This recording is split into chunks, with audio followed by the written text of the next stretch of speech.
Buenas tardes, chicos. ¿Me escuchan bien? Sí, doctor. Ok.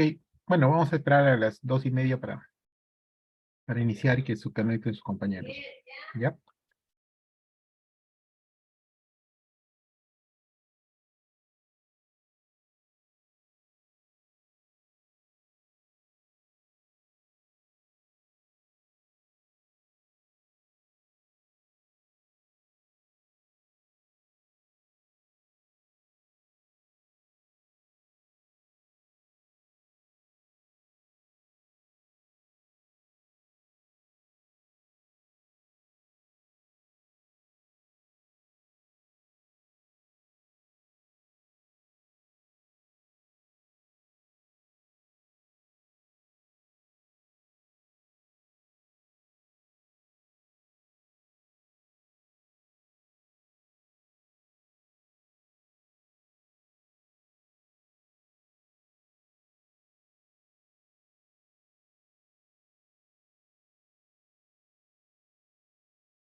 Buenas tardes, chicos. Buenas tardes, doctor. Bueno, había dejado 5 minutos más para ver si se unían más de ustedes. Bueno, son 54, 53 exactamente, el 50% más uno exactamente de la promoción. Así que vamos a dar inicio a la clase de hoy. Esta es una clase programada el día lunes, sino que por razones personales me es imposible dar la clase el lunes, sino quería postergarla más ya que se acerca el examen.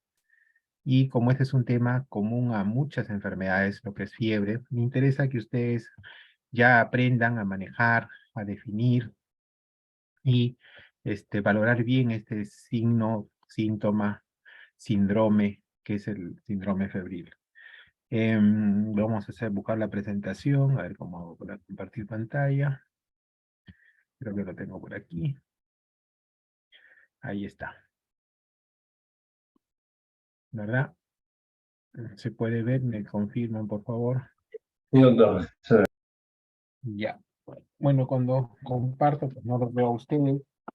Si por alguna razón se va la señal, por favor, el delegado o alguien de ustedes de mi sede que me llame para decirme que hay problemas en la recepción y no seguir hablando solito. Voy a poner mi teléfono en mudo para que no haya problemas. Mm, Ya. Bien, nosotros hablamos de fiebre como signo, como síntoma y como síndrome. Ustedes no es la primera vez que escuchan el tema de fiebre, no es la primera vez que escuchan lo que es síndrome febril. Entonces quisiera que me acompañen dando esas diferencias. ¿Por qué es un signo? ¿Por qué es un síntoma? ¿Y por qué es un síndrome? A ver, chicos, de paso repasamos un poco de signo, síntoma, síndrome que deben estar claros en sus conceptos ustedes como médicos. ¿Quién quiere compartir su pensamiento en relación a la fiebre como síntoma, la fiebre como signo, la fiebre como síndrome? ¿Alguien?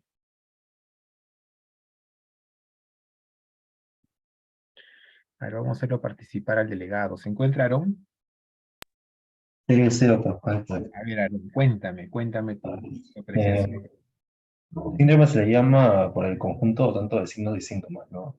Se puede decir signo porque la temperatura está elevada, si no me equivoco, a mayor de 38 grados centígrados. Se dice síntoma por el mismo hecho que causa una sintomatología como, por ejemplo, una cefalea o el mismo malestar, ¿no? Perfecto. Perfecto, Aarón, ¿no? Entonces, nosotros como médicos tenemos que tener claro qué significa un signo, qué significa un síntoma y qué cosa es un síndrome. Entonces, como nos decía Aarón, un signo, la fiebre es un signo, ¿por qué? Porque es cuantificable, es medida. Tiene fiebre de 38 grados. Es un signo. Lo podemos ver, lo podemos medir, lo podemos cuantificar. En cambio, un síntoma es una sensación, una apreciación personal. Yo no puedo estar seguro de lo que tú dices, ¿no? Pero es una apreciación personal, es una sensación propia. Yo creo que tengo fiebre, me siento con fiebre, estoy caliente.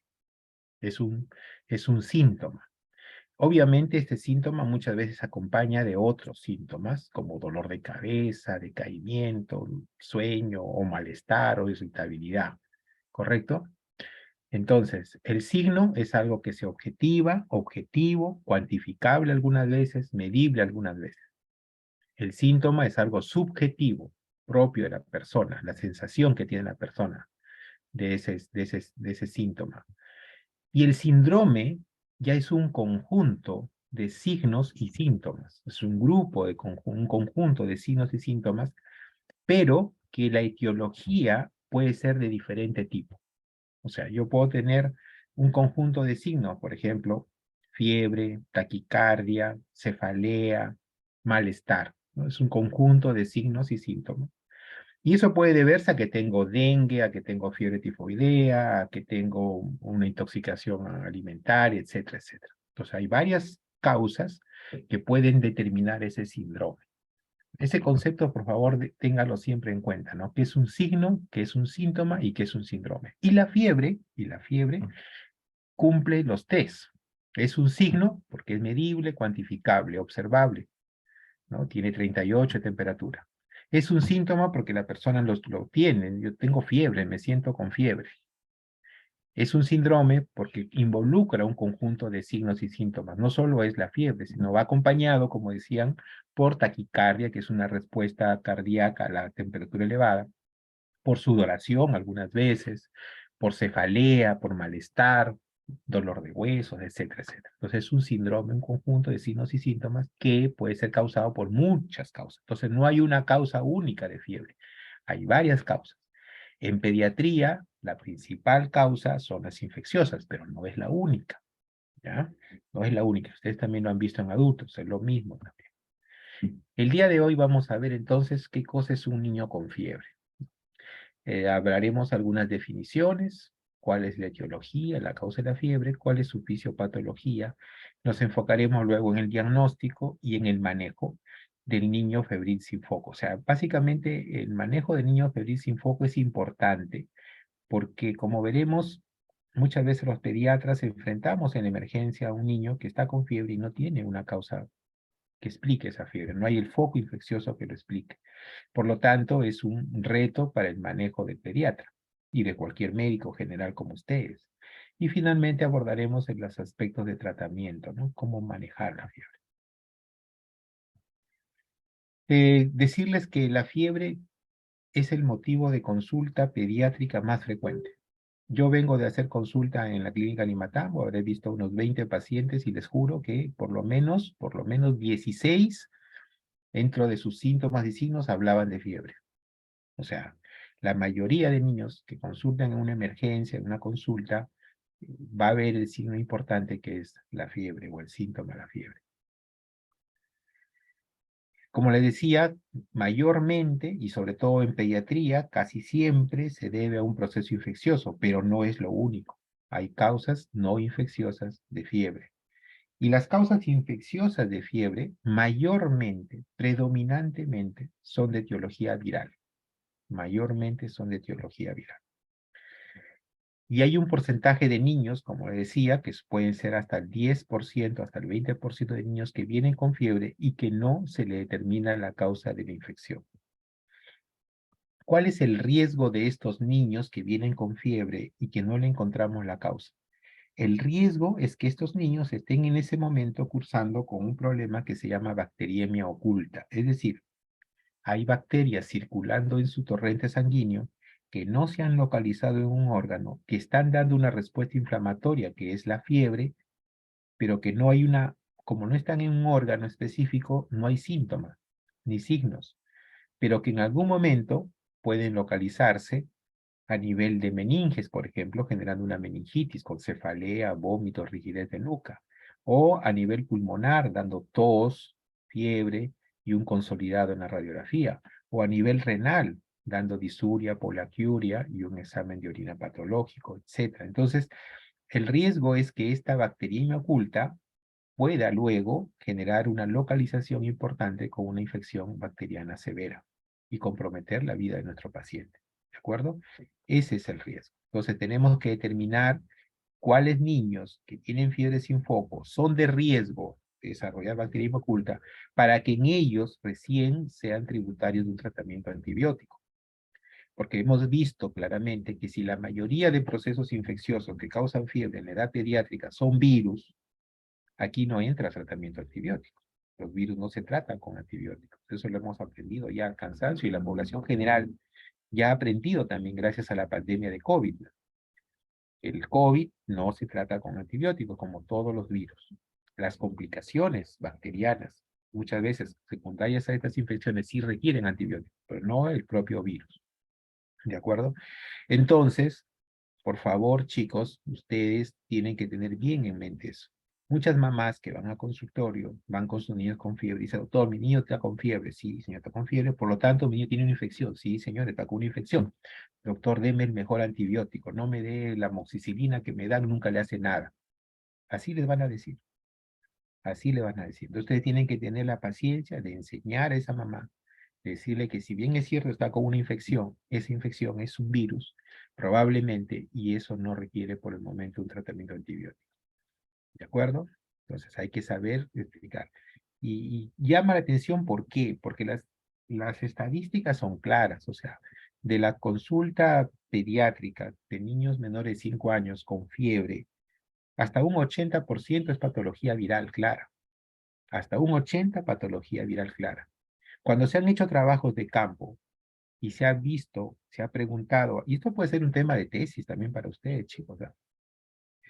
Se ha preguntado a las mamás que salen de la consulta externa y de emergencia, ¿por qué llevó al niño? Por fiebre, ta.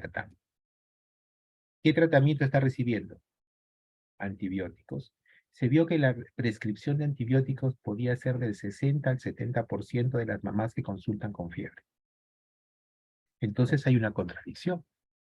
Si sabemos que el 80%, 70, 80% son virus, ¿por qué prescribimos antibióticos en un 70, 80%? No corresponde, ¿no? Entonces, eso tiene que ver con algunas cosas, ¿no? Cuando se han estudiado las causas de esto, es muchas veces por la inseguridad del médico, la inseguridad del médico. Si el médico no está seguro de lo que está diagnosticando, no está recetando adecuadamente. Muchas veces las mamás vienen a mi consulta y dicen, doctor, lo he llevado a la emergencia, a mi niño me han dicho que tiene una faringitis viral. Ah, ya. ¿Y qué tratamiento te dieron? Me da la receta, amoxicilina, Bactrim, acitromicina. ¿Le dijeron que era viral? Sí, doctor, me dijeron que era viral. O sea, le dicen a la mamá incluso que es viral, pero el tratamiento no va de acuerdo con lo que se está explicando. Y lo peor, que muchas veces los médicos, sobre todo los médicos generales, pues ceden a lo que le dice la mamá, ¿no? La mamá dice, doctor, mi niño está con fiebre, fiebre alta, hay que darle antibióticos, y le dan antibióticos. El grado de temperatura tampoco significa que requiera antibióticos. O sea, que venga un niño con 39,5 de temperatura no significa que porque es una temperatura alta es más que sea bacteriano y hay que darle antibióticos, ¿no? Ustedes tienen que hacer su anamnesis, su examen físico y con ello definir qué cuadro es. ¿Es un cuadro viral? Probablemente. ¿Es un cuadro bacteriano? Probablemente. Y de acuerdo a eso manejarlo. ¿De acuerdo? Bien. ¿Qué conceptos son importantes? Primero, saber lo que es fiebre. Y fiebre no es nada más que una elevación de la temperatura corporal. Casi siempre, se debe a una respuesta de defensa del huésped ante un microorganismo. Pero en general, podríamos decir que la fiebre es un mecanismo de defensa. Es una respuesta del sistema inmunológico a una agresión, que puede ser en la mayoría de los casos un germen, pero la agresión también puede ser de repente física, una insolación, la radiación solar, un golpe de calor, puede dar aumento de temperatura. También puede ser causada por algunos agentes extraños tumorales, el cáncer, ¿no? Ustedes saben que el cáncer puede generar, es extraño, hay una respuesta inflamatoria y genera fiebre. Y también algunas enfermedades autoinmunes. Las enfermedades autoinmunes como el lupus, una colagenopatía, hay respuesta inflamatoria que se manifiesta como fiebre. El gol estándar de la temperatura es la temperatura rectal mayor o igual de 38 grados. Ahora, ¿a qué llamamos fiebre sin foco? ¿No? Ya les expliqué que es un cuadro febril agudo. Un cuadro febril agudo, es decir, que no es mayor a 3 días, menor de 3 días, y en la cual la etiología de la fiebre no podemos encontrar después de haber hecho una historia clínica y un examen físico completo. Pero el niño luce bien. O sea, es un niño que no se le ve mal. Hay que diferenciar del concepto fiebre de origen desconocido. Muchas veces ustedes entienden lo mismo, pero no es lo mismo. Fiebre sin foco es agudo, es menor de 3 días y no se sabe la etiología. En cambio, fiebre de origen desconocido es un concepto que ha ido cambiando en el tiempo. Antes se exigía que sea por lo menos de 2 semanas de fiebre. Otros exigían que tenga un mes, una semana de hospitalización y estudio. Lo que ahora se dice es que sea un cuadro febril de por lo menos una semana de duración y en la cual se haya estudiado en un hospital, en consulta externa por lo menos una semana para determinar la causa y no se encuentra la causa. O sea, es una persona que ha estado en un ambiente de salud, hospital, en un consultorio, durante una semana con fiebre, que se le ha hecho exámenes y que después de una semana y con exámenes no se sabe la causa de fiebre. Recién ahí entra el concepto de fiebre de origen desconocido o el llamado FOD, POD, FOD. Entonces, no confundir con fiebre sin foco. Y aquí luego vamos a ver el concepto de bacteriemia oculta, que les decía. Es la presencia de bacterias en la sangre de un niño con fiebre, en la cual cuando lo examinamos no le encontramos nada. O sea, el paciente se le ve bien, pero está con una bacteria circulante. ¿Y a qué llamamos infección bacteriana severa? Es aquella que puede producirse y poner en peligro a la vida del paciente, como meningitis, neumonía, sepsis, osteomelitis, pielonefritis, etc. Y acá viene algo importante, el concepto de apariencia tóxica, ¿no? La apariencia tóxica es un concepto subjetivo, es decir, es la apreciación del médico ante un paciente. Dice, este paciente no luce bien, lo veo mal, lo veo tóxico, me impresiona tóxico, es la apariencia tóxica. Y la apariencia tóxica, ustedes también la deben haber visto en adultos, ¿no?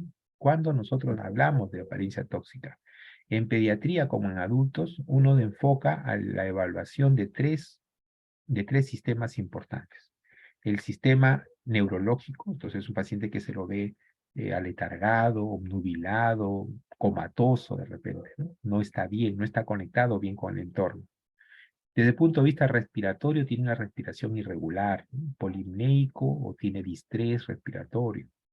Y por lo último, la parte circulatoria, es decir, existen pulsos débiles, llenado capilar lento, hay taquicardia, etcétera.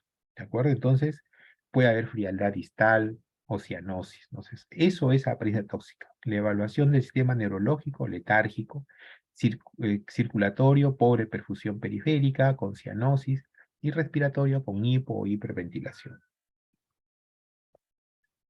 Bueno, entonces ahora vamos a pasar a estudiar un poco la etiología de la fiebre, es decir, ¿qué causa la fiebre? Entonces, vemos al principio un niño con fiebre. Tenemos un niño con fiebre y este niño con fiebre, un gran grupo de estos niños son fiebre y tienen signos además. Por ejemplo, viene un niño con fiebre con tos, con moquito. Viene un niño con fiebre con dolor de oído, un niño con fiebre con diarrea. Entonces, por ahí ya yo enfoco que la causa infecciosa es algunos que comprometen el oído, compromete la garganta, compromete el sistema digestivo, ¿correcto? Entonces, este grupo de niños mayormente son las infecciones virales. Infecciones virales es en gran número la causa de fiebre en estos niños con foco.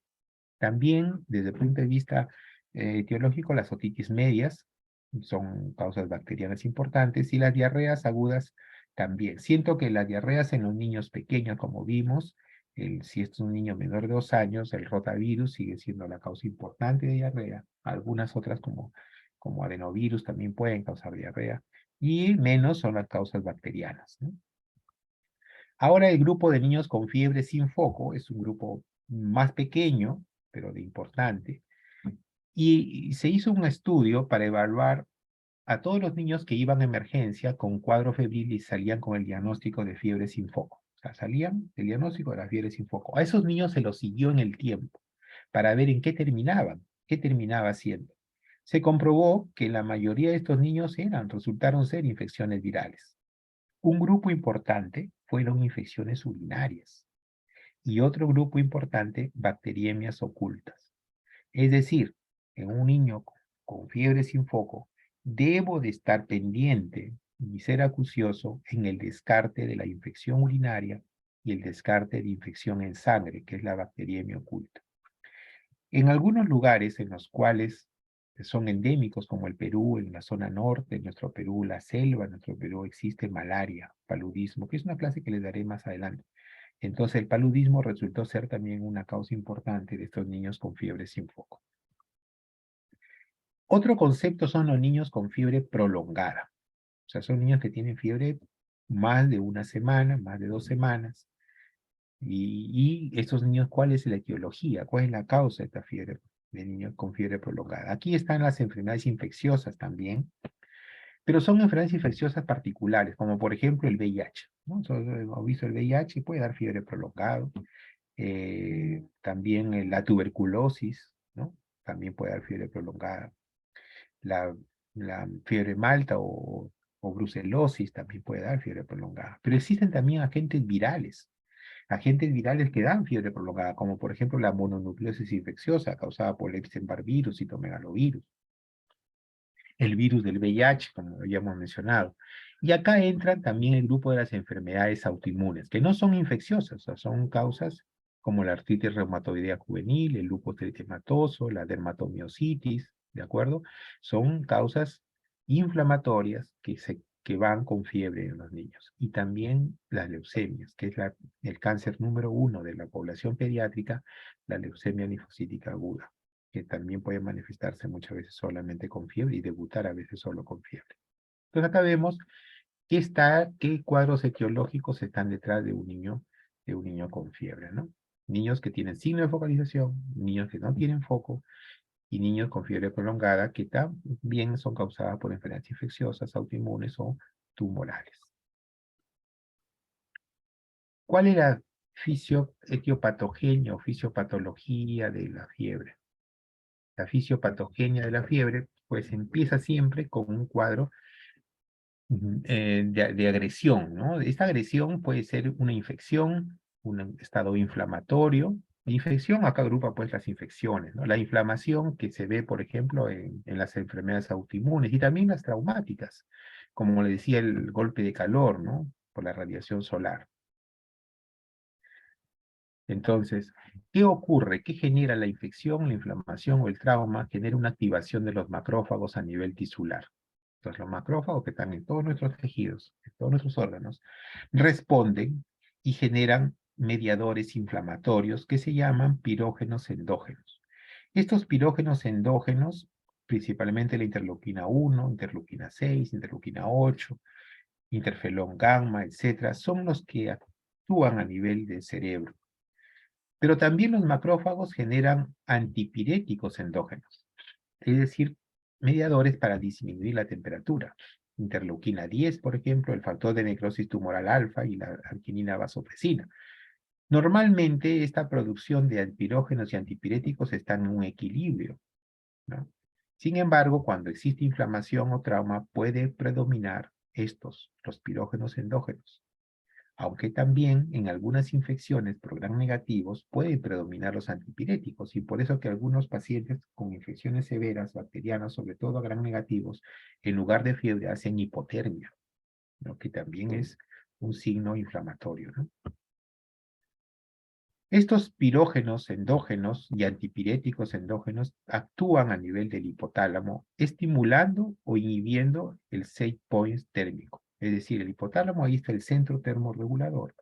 Y lo que hacen los pirógenos, estimulan esto, diciéndole al organismo que su punto térmico de control ya no es 36.5, sino ahora es 38. Entonces, cambiando este punto térmico, el cerebro ordena toda su maquinaria para guardar calor o generar calor, ¿de acuerdo? Guardar calor o generar calor. Por eso que hay vasoconstricción, por ejemplo, para derivar la circulación sanguínea hacia el centro. Hay escalofríos para que la actividad muscular genere más calor y así eleva la temperatura corporal, ¿no? Entonces inician los mecanismos efectores de fiebre. ¿Ok? Ese es más o menos la fisiopatogenia de cómo se genera fiebre a partir de una inflamación o un trauma y los mediadores inflamatorios que tienen que ver la participación del cerebro, principalmente en el hipotálamo con el seipón para generar esa respuesta generadora de temperatura y llamamos nosotros fiebre. Ahora vamos a estudiar si la fiebre es buena o es mala. La fiebre es positiva, es negativa, nos sirve la fiebre, debemos tenerle temor a la fiebre. En principio, habíamos hablado de que la fiebre es un mecanismo de defensa. Si es un mecanismo de defensa que nos está protegiendo, ¿por qué la debemos combatir entonces? ¿Mm? A ver, veamos. La fiebre tiene consecuencias positivas y negativas. Las positivas, por ejemplo, es que la temperatura mayor de 38 favorece la lisis bacteriana. Disminuye el crecimiento bacteriano, inhibe el crecimiento bacteriano del estreptococo, por ejemplo. Y la respuesta inmunológica de nuestro organismo se ve favorecido, es decir, cuando la temperatura es 38 a 39, la migración de los macrófagos es más rápida, los leucocitos se mueven más activamente, la diaperesis se da con mayor, la fagocitosis es más activa, la activación del complemento es mucho más rápido. Entonces estamos poniendo en actividad nuestra maquinaria inmunológica para defendernos de esta agresión, de destruir los gérmenes, de inhibir su desarrollo, controlar la infección. Oye, entonces es buena. No, no debemos luchar contra la fiebre. Pero también existen algunos datos negativos, ¿no? Por ejemplo, datos experimentales muestran que hay una menor supervivencia cuando hay sepsis por gram negativo, pero cuando la temperatura es mayor de 40,5.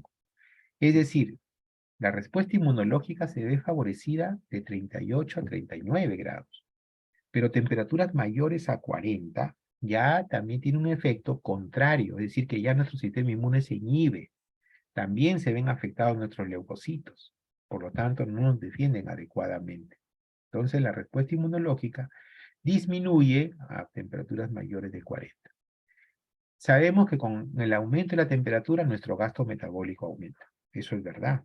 Nuestro corazón late más rápido, hay una mayor demanda de oxígeno por los órganos y sistemas, por lo tanto el gasto metabólico aumenta. Y en personas o en pacientes que en los cuales su metabolismo está al límite, por ejemplo en pacientes con cardiopatías, con insuficiencia cardíaca, pacientes con problemas respiratorios, insuficiencia respiratoria, que están a las justas, el aumentarle el gasto metabólico puede llevarlos a una insuficiencia cardíaca mayor y a un shock. ¿De acuerdo?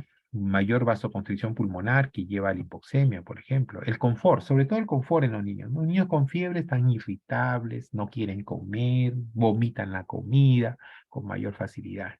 Y la mamá se desespera, y más se desesperan las abuelitas, créanme. Mayor irritabilidad, o sea, el niño pues se fastidia, no se deja examinar, llora, no come, vomita, etc.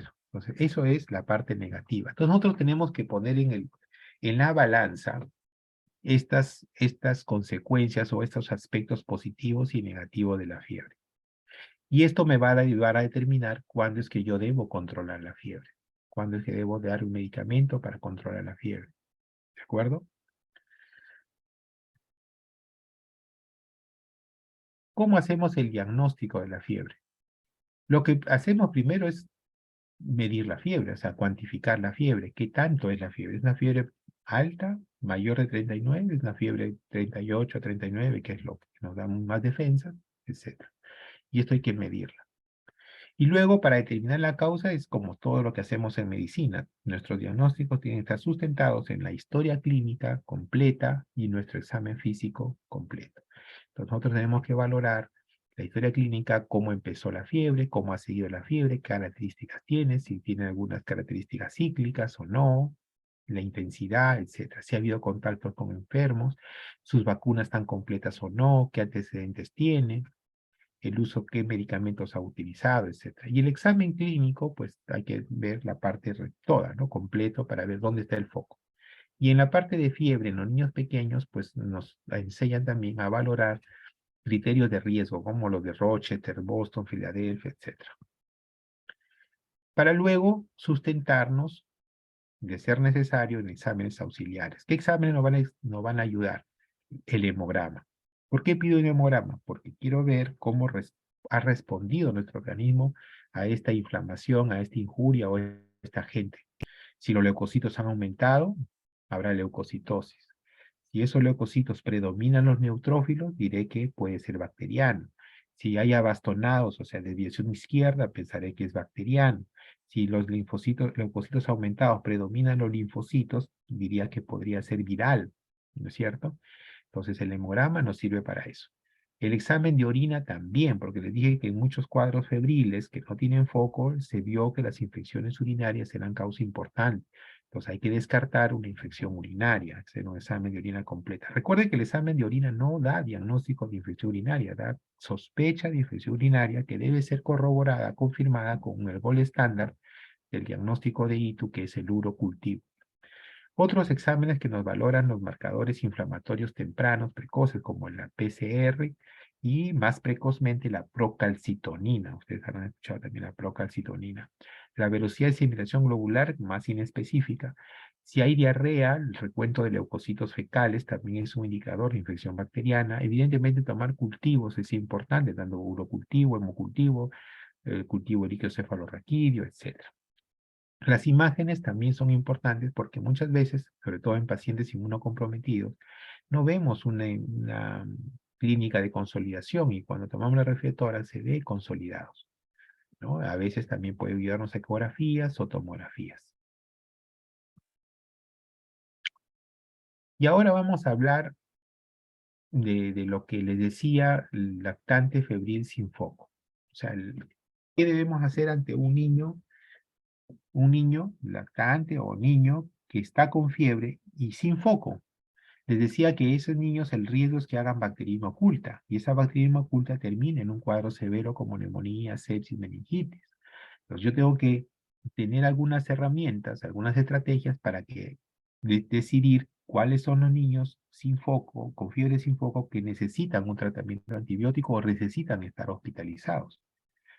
Bien, entonces acá vamos a estudiar, no sé si saco esto, ¿cómo lo saco esto? No, está.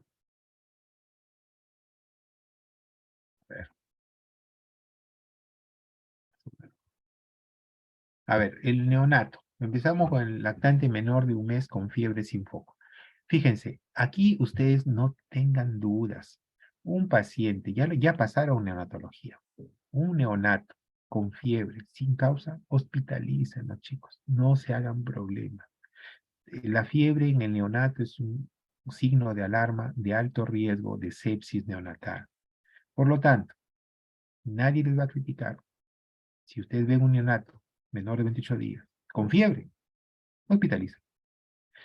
El pediatra o el neonatólogo puede decir, estás exagerando, mira que eso es un sobreabrigo, mira que es una hipernatremia.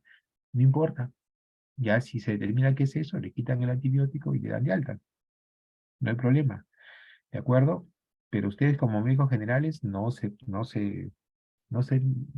sientan incómodos, si se hospitaliza y se hospitaliza para tomar exámenes. Hemocultivo, urocultivo, hasta punción lumbar, inclusive antibióticos parenterales y placa de tórax. ¿De acuerdo? Ahora, acá les pongo neonato con fiebre sin causa, ¿no? Si es sí, hospitalizar. Ahora, si tienen causa, ¿por qué tiene causa? Porque el pediatra, el neonatólogo, o ustedes que ya han hecho el curso, dicen, este neonato, mire, nació con 3 kilos, ahora tiene 2 kilos 400. Ha bajado el 20% de su peso en 2 días. Se ha deshidratado, no ha tomado leche, la mamá no tiene calostro.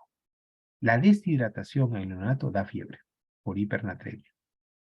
Entonces, si yo digo que la causa es la deshidratación, lo observo, lo hidrato, le doy fórmula o lo hidrato bien, el niño se mejora, está más activo, etcétera, ya no hace fiebre, se va de alta, ¿de acuerdo? Se va de alta, así es. Veamos ahora, el lactante no es neonato, tiene 1 a 3 meses, ya está sano y tiene fiebre sin foco. Ese chiquito es de riesgo, claro que es de riesgo, porque casi es un neonato. ¿No? No tiene vacunas completas, nada. A lo mejor solo recibió la de 2 meses. Acá lo que tiene que valorarse son los criterios de bajo riesgo. Si tiene o no tiene criterios de bajo riesgo. ¿Cuáles son los criterios de bajo riesgo? Tienen que cumplirse todos estos. Que tenga apariencia sana, luzca bien, que no haya ningún signo de infección y tienen que hacerle un hemograma. O sea, para definir que no tiene riesgo, tiene que haber un hemograma que esté en sus leucocitos normales, que no tenga desviación izquierda y un examen de orina que sea normal. Y si tiene diarrea, que los leucocitos fecales sean menos de 10. Es decir, para yo decir que un lactante de 1 a 3 meses es de bajo riesgo, tengo que haberlo examinado y tengo que haberle hecho examen de sangre y orina por lo menos, y que esté normal. Si todo eso está normal, digo que tiene bajo riesgo. Si no tiene estos criterios, se hospitaliza. Y se hospitaliza igual que el neonato, para tomarle cultivos, antibióticos parenterales, placa de tórax, etc. En cambio, si tiene esos criterios de bajo riesgo, pues se recomienda que también le tomen hemocultivos o urocultivos y se hay dos opciones, o se da, se observa y se reevalúa al día siguiente, o le empiezo una dosis de ceftriaxona. En eso nadie se ha puesto de acuerdo, cuál es mejor. Ya depende del arte del médico de decir cuál opción toma, ¿no? Entonces, en el neonato, en el lactante, perdón, de 1 a 3 meses, que tiene criterios de bajo riesgo, hay dos opciones, antibióticos parenterales o le tomo cultivos y lo observo. Pero en ambos casos se toman cultivos. La mayoría de los pacientes que acuden a emergencia, la mayoría que van a ver ustedes son niños de 3 a 36 meses, o sea, de 3 meses a 3 años, que tienen apariencia sana, con fiebre sin foco, y no tienen apariencia tóxica, o sea, se les ve bien, lucen bien. Estos pacientes, la primera pregunta es definir si ha hecho temperatura mayor de 39.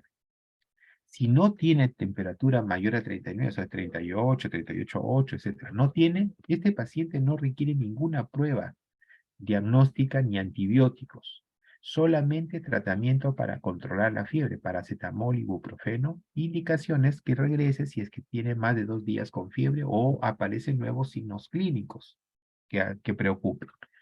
Entonces, estos niños de 3 a 36 meses con fiebre que no es mayor de 39, no tienen que quedarse a hacer ningún examen auxiliar, no requieren antibióticos, se pueden ir a su casa con tratamiento sintomático para la fiebre como el paracetamol o el ibuprofeno. Y se les da los signos de alarma cuando regresar.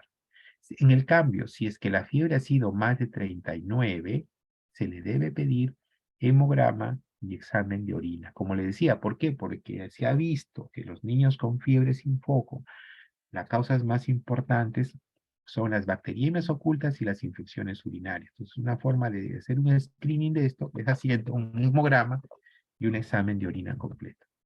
El hemograma lo que buscamos es que si los leucocitos son mayores a 15.000 o tiene mayor de 10.000 neutrófilos, en estos pacientes se debe tomar hemocultivo y darles antibióticos por vía oral, porque hay sospecha que tenga bacteriemia oculta. En cambio, si los leucocitos y los neutrófilos son normales, no se le da nada, se le reevalúa luego en 24 o 48 horas. Del examen de orina, lo que nos interesa ver es la presencia de nitritos o leucocituria o esterasa leucocitaria.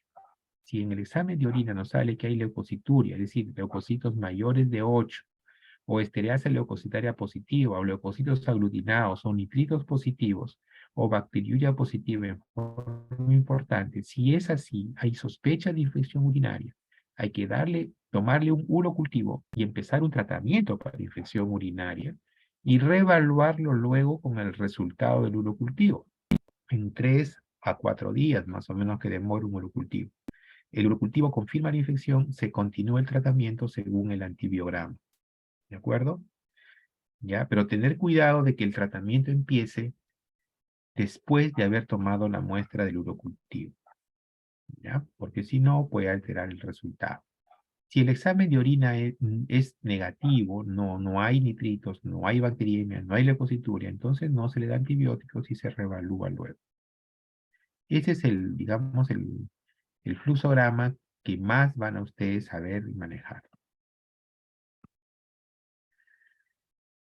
Ahora vamos a ver lo que hacemos con un niño de 3 a 36 meses con fiebre sin foco, pero que la apariencia es tóxica.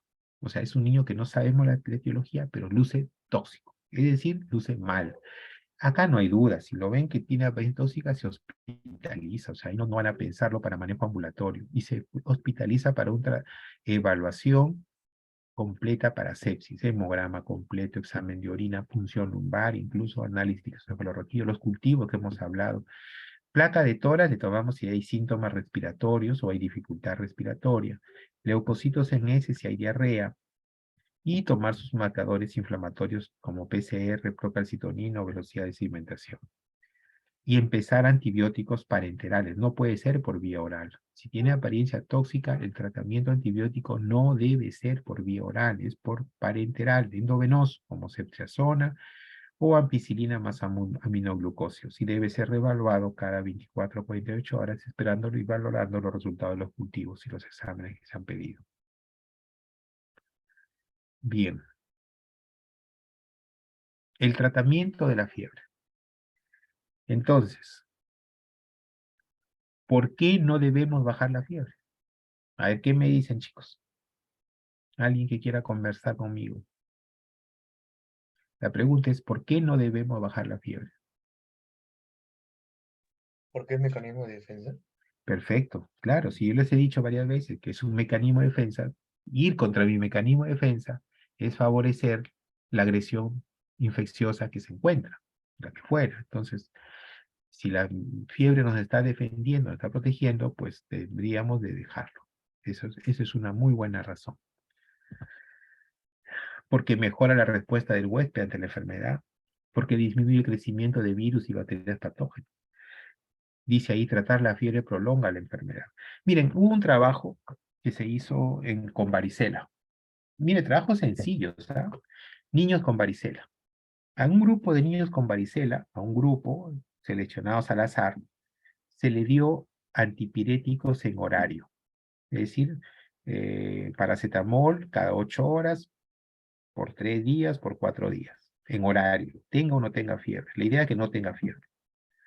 Y apenas hacía fiebre, se le daba paracetamol para bajar la fiebre. ¿De acuerdo? Ese es un grupo. El otro grupo de niños con varicela no se le daba paracetamol en horario, solo condicional a malestar o a temperatura mayor a 39. Pero si tenía 38 y estaba tranquilo, no le daban nada. Lo que se vio en ese estudio es que los niños tratados con paracetamol en horario, la enfermedad duró un poco más. Si la enfermedad, digamos, duró en promedio para estos niños 6 a 7 días, los niños tratados con antipiréticos condicionales mejoraron 1 a 2 días más precoz, es decir, sanaron más rápido. Eso es lo que demostró el estudio, ¿no? Eso va a que, obviamente, teniendo una respuesta de defensa más activa, pues permitió que se mejore más rápido la enfermedad. Bueno, ¿y por qué bajar la fiebre? ¿Por qué sí bajamos la fiebre? ¿Qué me dicen, chicos? De lo que hemos escuchado.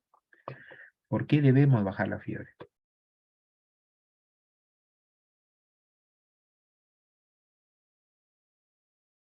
¿Alguien? Por confort del paciente, doctor. Sí, muy bien. El confort es importante, ¿no? Si el niño está mal, con malestar, que está que vomita, no tolera la vía oral, con gran dolor de cabeza, fastidio, pues hay que calmarle esa molestia, ¿no? Esa es una muy buena razón. También le dije a los niños que tienen insuficiencia cardíaca, insuficiencia respiratoria, ¿no? En los cuales, pues, la fiebre los puede compensar. Entonces aquí vemos, perdón, acá vemos aliviar el desconfort, prevenir las complicaciones. En algunos pacientes pueden generar, sobre todo los susceptibles, convulsiones, ¿no? Y las temperaturas mayor a 41 grados, créanme, así tienen que bajarse. Yo diría ya más de 40 la temperatura debería de bajarse. Si la temperatura es mayor de 40, debe de bajarse, darse un antipirético. Y otra de las razones que no lo he puesto acá es porque los papás te fastidian. O sea, y eso es verdad. Si te llama un papá y dice tu niño está con fiebre y está pues preocupado, doctor, mire que esto, que el otro, la abuelita está renegando. En verdad, sí, pues por la tranquilidad de los padres. Es otra razón, la tranquilidad de los padres. Tratamiento, bueno, acá está la parte. ¿Cómo es que tratamos la fiebre? A mí cuando yo estudiaba medicina hace mucho tiempo, no tanto, ¿verdad? Sí me enseñaban que hay que darle vinagre bullí, paños de alcohol, hasta los metían en las tinas con hielo para bajar la fiebre. Eso ya no se hace ahora. Está proscrito el uso de soluciones alcohólicas o hielo para bajar la fiebre. Se habla que los medios físicos son importantes y basta con aligerar las ropas, compresas de agua tibia, aumentar la ingesta de líquidos y mantener un ambiente templado. Hay que evitar lo que les decía, baño con agua fría, soluciones alcohólicas y hasta enemas con agua helada se ponía. El tratamiento farmacológico, o sea, ¿qué medicamentos puedo utilizar para la fiebre? Uno de los primeros medicamentos que salió al mercado muy efectivo para la fiebre es los salicilatos. Los salicilatos. ¿Saben cuál es un salicilato importante? ¿Qué nombre tiene comercial? nombre comercial de salicilato? ¿Alguien? Si me dicen el genérico también, ¿ah? ¿Saben? ¿Se acuerdan? Aspirina, doctor. La aspirina es el nombre comercial de Bayer, ¿no? O sea, eso, pues sus abuelitas se acuerdan de eso. La aspirina de Bayer, ácido acetil salicílico. Eso. Entonces lo he puesto aquí en primer lugar, ¿no? Porque fue uno de los primeros medicamentos que salió al mercado contra la fiebre. Y en pediatría, para la fiebre, no usar. Miren, ¿ah? Ahí lo he puesto, no usar. La aspirina no debe usarse, el ácido salicílico en niños con fiebre. ¿Está seguro, doctor? Mayormente. Porque hay solo una razón, un caso, una enfermedad que usamos aspirina para controlar la enfermedad. ¿Saben ustedes? Quien me dice eso, o sea, que yo le pongo un punto más en el examen. 1, 2, 3. Hay una enfermedad que es frecuente en la población pediátrica. No sé si les han explicado todavía. Bueno, en realidad me arriesgué a darles un punto más porque era bien difícil que lo sepa. Es una Kawasaki, enfermedad doctor. Kawasaki, exactamente. ¿Cómo te llamas? Araujo, doctor. Araujo. Araujo es tu apellido o tu nombre. Es mi apellido, doctor. Tu nombre, Jair Miguel. Jair Miguel. ¿Qué cosa es la enfermedad Kawasaki? A ver, cuéntanos un poco. Si sabes, ¿no? Si no, no te preocupes. Doctor, bueno, era más o menos un síndrome en los ganglios linfáticos, doctor. No te escuché el último, ¿ok? Sí, doctor, le decía que era una inflamación, bueno, un trastorno que produce inflamación en los ganglios, doctor, en los ganglios linfáticos. Ya. Bien. Mira, sí, la enfermedad de Kawasaki es enfermedad Kawasaki. Fue descrita por un japonés, justamente Kawasaki, y le puso su nombre. Y es un conjunto de signos y síntomas en la población pediátrica. No tienen una causa clara. No hay una causa clara. O sea, por ahí se postula que hay un virus detrás de todo esto. Yo creo que sí, debe haber un virus detrás de todo esto, porque cuando vemos un Kawasaki, por ahí aparecen varios Kawasaki, que se caracteriza principalmente por fiebre alta, créanme, fiebre alta. Y para que cumpla los criterios de Kawasaki se requiere que el niño tenga 5 días de fiebre. 5 días de fiebre alta. Alta, a veces más de 39. ¿Qué más aparte de la fiebre? O sea, fiebre y además otras manifestaciones. ¿Como cuáles? Ojos rojos, irritación conjuntival bilateral sin lagaña. O sea, son ojos rojos que se ponen, pero no hay lagañas. Ese es un signo. Otro, alteraciones en la boca, lengua frambuesada le llaman, fisura de los labios. Otro, adenopatías cervicales significativas, o sea, mayor de 1,5 centímetros, son ganglios grandes que presentan en el cuello, ¿ya? Ganglios. Edema de manos y pies, alteración de manos y pies, y rash, Esos 5 síntomas, esos signos síntomas, más la fiebre de 5 días, define enfermedad de Kawasaki, que por lo menos debe haber 4 de esos. Si hay 4 de esos 5, ya cumple el criterio de Kawasaki. Si hay 3 o menos, se llaman Kawasaki incompletos algunas veces. ¿Y por qué es importante pensar en esta enfermedad? Porque esta enfermedad genera inflamación de las arterias coronarias, ¿ya? Y si uno no la maneja y lo trata a tiempo, la lesión coronaria puede ser muy, muy significativa y causar serios problemas en el paciente, sobre todo a futuro. Entonces, esta enfermedad, una vez pensada, porque no hay un examen de laboratorio que te diga es Kawasaki. No hay, toma el examen para saber si es Kawasaki. No, es clínica. Fiebre de 5 días y los signos y síntomas que hemos conversado, que hemos visto. ¿Ya? Y que no hay una causa que lo explique, o sea, no está con una infección que explique la enfermedad. Todos los síntomas que tiene el paciente. Entonces, el tratamiento de Kawasaki es alta dosis de inmunoglobulina endovenoso, 2 gramos por kilo, o sea, 2 gramos por kilo endovenoso, y eso hace que la fiebre ¡pum!, desaparezca. Junto con el tratamiento de la inmunoglobulina se da ácido acetil salicílico. Ácido salicílico a dosis altas, 80 miligramos por kilo se da, 50 miligramos por kilo, alta dosis, hasta que la fiebre baja, desaparece 48 horas y ya se baja la aspirina a solamente 3 miligramos por kilo, que es una dosis de mantenimiento por día. Entonces, en estos casos, en esta enfermedad de Kawasaki, sí uso aspirina. Entonces, sí puedo usar aspirina o ácido salicílico en niños en pediatría, en el contexto específico de esta enfermedad de Kawasaki. Pero en general, para otras etiologías de fiebre, no usar salicilatos. ¿De acuerdo, chicos? Pues solamente la excepción es la enfermedad de Kawasaki. De los medicamentos para la fiebre en niños que más se utilizan, estamos el paracetamol, llamado acetaminofén en otras áreas, ¿no? Y la dosis es de 10 a 15 miligramos por kilo por dosis, que se puede administrar cada 4 horas o cada 6 horas y no dar más de 4 gramos al día. ¿Por qué? Porque tiene un metabolismo hepático, estimula el citocromo P450 y si yo doy altas dosis por largo tiempo puedo generar toxicidad hepática significativa. Tengan cuidado. Para recetar paracetamol tengo que saber la dosis, 10 miligramos por kilo por dosis. Entonces significa que si el paciente tiene 8 kilos, yo le puedo dar 80 miligramos hasta 100 miligramos. Y ahora, para indicarle al paciente, tengo que saber cómo viene el paracetamol. Vienen gotitas de 100 miligramos por mililitro.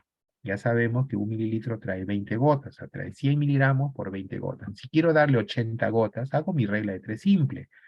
100 miligramos, 20 gotas, 80 miligramos. ¿Cuántas gotas será? Les va a salir 16. ¿De acuerdo? Entonces, debo saber, y no, doctor, no tengo gotas, tengo jarabe. ¿Mi jarabe cómo viene? Viene de 120 y de 160 por cucharadita. Es decir, 120 miligramos por 5 mililitros. ¿Ya? Entonces puedo hacer mi cálculo, cuánto darle, cuántos mililitros o cuántas cucharaditas. También viene ahora el paracetamol viene en ampollas de 1 gramo. También viene en supositorios de 250 miligramos. Entonces, la presentación es importante saber y definir para que nos diga cómo vamos a tratar a nuestro paciente. Luego salieron los derivados del ácido propiónico, que son los famosos AINES, ¿no? Antiinflamatorios no esteroideos. El más usado para el control de la fiebre es el ibuprofeno. El ibuprofeno, su dosis es 5 a 10 miligramos por kilo por dosis. Vienen jarabes de 100 miligramos por 5 mililitros y hay la presentación fuerte de 200 miligramos por 5 mililitros. También hay gotas, he visto por ahí, que es 40 miligramos por mililitro. Por ahí han sacado. Yo no sé por qué sacan esa gota, porque la verdad no le veo ninguna utilidad. Ya se darán cuenta cuando lo manejen. Y hay tabletas también, tabletas de ibuprofeno de 400 miligramos y de 600 miligramos también he visto. El paracetamol también viene en tabletas de 500 y también hay tabletas de 1 gramo. Finalmente hay la dipirona o el metamizol. El metamizol es un potente antipirético. A diferencia del metamizol, que es antipirético, analgésico, los AINES, el ibuprofeno, es antipirético, analgésico y antiinflamatorio. Tiene esa triple acción. El metamizol, que es analgésico, antipirético, es mucho más fuerte que todos en su efecto antipirético. Hay que tener cuidado, ¿no? Hay que tener mucho cuidado. La dosis de 20 miligramos por kilo por dosis. Vienen en gotas de 400 miligramos por mililitro. Vienen jarabe de 250 miligramos por cucharadita. También en ampollas de 1 gramo. ¿De acuerdo? Conclusiones. La apariencia clínica del niño febril es más importante que el nivel de fiebre. Es decir, yo puedo tener un niño con 40, pero si el niño no luce mal, no me preocupa mucho. Pero puedo tener un niño con 38 de fiebre y luce tóxico, ahí sí me preocupa más. O sea, la apariencia es mucho más importante que el grado de nivel de temperatura. Que tenga temperatura corporal normal no descarta una infección seria. Es decir, puedo tener una infección, una sepsis en un niño y a lo mejor estar sin fiebre. La infección del tracto respiratorio superior, o sea, las infecciones respiratorias, es el foco más común de fiebre en niños menores de 3 años. Las infecciones respiratorias son las causas más frecuentes de consulta también en la edad pediátrica. Muchos niños de 0 a 36 meses con fiebre sin foco tienen infecciones virales, pero ellos podrían tener 2 infecciones bacterianas serias. O sea, si la mayoría son infecciones virales, hay un pequeño grupo que podría tener infección bacteriana serias, como la infección urinaria y la bacteriemia, y es por eso los exámenes que pedimos. Todo neonato febril y todo niño con apariencia tóxica tiene alto riesgo para infección bacteriana seria y tienen que ser hospitalizados. Por lo tanto, niños de 1 a 36 meses con fiebre sin foco pueden ser tratados más selectivamente y no hacer uso abusivo de los antibióticos. Muy bien, chicos, gracias. Ahora sí las preguntas, por favor. Creo que tenemos unos minutos todavía para las preguntas.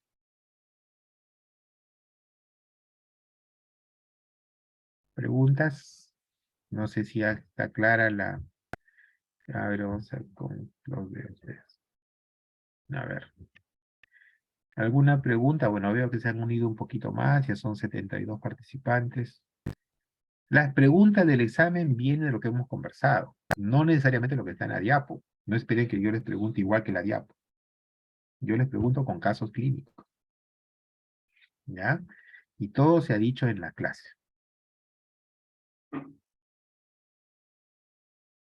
Bien. Doctor, Sí, Lisette. buenas tardes, ¿me escucha? Sí.